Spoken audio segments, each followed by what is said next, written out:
Hörmetli qarindoshlar, Sharq Turkiston Surgundi hukumati televiziyasining xabarlar programmasida ko'rishinglarni qizg'in qarshi olamiz. Birleşken Devletler Teşkilatı Xitayning Sharq Turkistondagi Uyg'ur va boshqa Türkiye xalqlarga qaratgan majburiy emgak selish qilmishini ishonchlik deb qaraydi. Bloomberg to'rining 17 avgust kunidagi xabariga qaraganda, Birleşken Devletler Teşkilatı'dagi qo'l qilish ishlari mutaxassisi dunyo miqyosidagi Xitoyga qaratilgan tanqidlarning eng ro'shanlaridan biri bo'lgan atalmış Şinjan'daki mecburi emgekki selish qilmishlariga qarata tanqidlarni qabul qildi. Birleşken Devletler Teşkilatı'nın zamonaviy qulluq shakli alayda dokladchisi Tomoya Obokata dokladida Xitoyning ishga o'rinlashtirish programmasi gerçi ishga o'rinlash fursatini yaxshilasimi, majburlash xarakteriga ega bo'lg'achqa majburiy emgak selishdan iborat. Tadqiqot natijasi aloqador o'rinlarning yo'llashi, ziyonkashlikka uchrag'uvchilarning guvohligi va hukumat hisobotini o'z ichiga olgan mavjud uchurlarni mustaqil baholashni asos qiladi. Alayda dokladchi yezi egilik, yasamuchilik qatorliq sohalarda Uyg'ur, Qozoq va boshqa turkiy millatlarni majburiy emgakka selish atalmış Şinjan'da yuz berdi deb yakun chiqarishni muvofiq deb qaraydi dedi. 19 iyul va seshanba kuni Obokataning Twitter to'rida e'lon qilingan doklatidan Muşunun o'xshash siyosatlarning Tibetda yo'lga qo'yilganligi ma'lum. Xitoy diplomatiya ministrligining bayonotchisi Ma Minbang chorshanba kuni dokladni rad qilib, alayda doklad qiluvchi huquqidan qalaymaqon foydalanib, ochiq-oshkora tuhmat qilib, bizga qarshi kuchlarning siyosiy quroli bo'ldi dedi. Xitoy, Amerika va boshqa hukumat davlatlarining majburiy emgak ayblashlarini rad qilib, ularni asrning yolg'onchiligi deb atadi. Hamda oldingi hafta tasdiqlangan ikki xalqaro emgak tashkiloti shartnomasini sundi.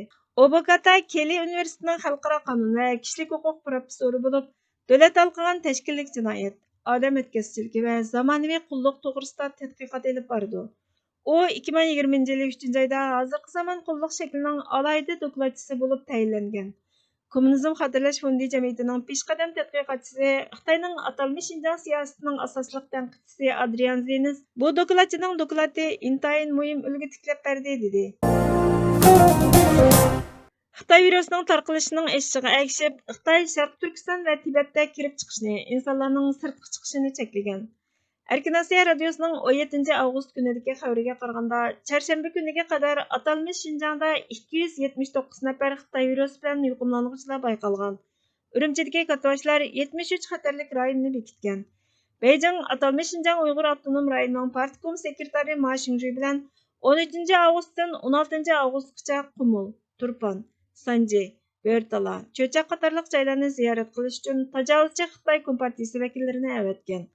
Turpan ailesi Erkin Osiyo radiosiga dehqonlarning uzum uzolmayotganligini, mevaning bog'da sesib zo'r iqtisodiy ziyon keltirib chiqarayotganligini aytgan. Kirib chiqish cheklanganlikdan yemaklik bahosimi o'rlagan. Xitoy kishilik huquq qo'g'dug'chilarining tadqiqot va tashviqot moslashtiruvchisi Williamni dushanba kuni Erkin Osiyo radiosiga Uyg'urlarning telefon yoki ijtimoiy aloqa vositalari orqali tashqi dunyoga qiyinchiligini anglatish imkonining yo'qligini aytgan. Chorshanba kuniga qadar 2911 vaqa xotirlangan bo'lib, seshanba kundagiga selishtirganda 742 odam ko'paygan. Kollektiv kimlik tarixning soyasidir. U o'tmishning omonatidir.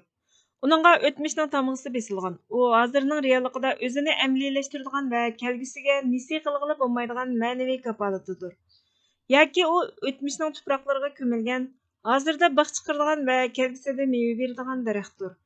O'tmishdagi har bir muvaffaqiyatli emas, balki yana uningdagi har bir xatolikmi uning hozirga va kelgusiga ta'sir ko'rsatadi. Bu o'tmishdagi ajdodlarning gunohi uchun avlodlari tavba qiladigan va badal to'laydigan yoki tavba qilishga va badal to'lashga majburlanadigan jarayondir. O'tmishdagi ajdodning har bir harakati, o'y xiyoli, tadbiri va qarori hozirgi avlodning kimligini barpo qiladi. Mushu nuqtadan kimlik ajdod bilan avlod o'rtasidagi mas'uliyat ustiga qurilgan bog'lanishni ko'rsatadi. Shoir Abdurahim O'tkirning Iz nomli she'rida ajdod bilan avlod o'rtasidagi bog'lanish mundaq ifodalanadi. Qaldı iz, qaldı manzil, qaldı uzoqda hammasi. Chiqsa bo'ron, ko'chsa qumlar, ham ko'milmas izimiz. To'xtamas karvon yo'lidan, garchi otlar bak uruq. Tapqisi hech bo'lmasa, bu izni bir kun navrimiz, yo avrimiz.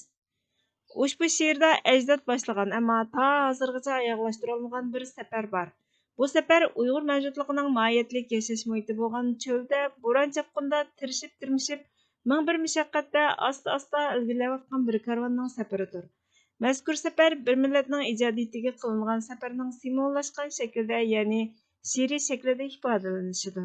Bu she'rning orqasida shundoq bir ideya borki, ajdodning izzatini tepish va uni o'chirmaslik uchun avlodlar bu yo'lni davomlashtirishi kerak. Hatto otlar bek uruq, yo'llar bek uzoq bo'lgan taqdirdami. Bo'ronliq tunda ajdodlarning chiriqini o'chirmaslik, uning izini yo'qotib qo'ymaslik va u boshlagan yo'ldan taymaslik keyingi avlodning va uningdan keyingi nurg'un avlodlarning mas'uliyatidir.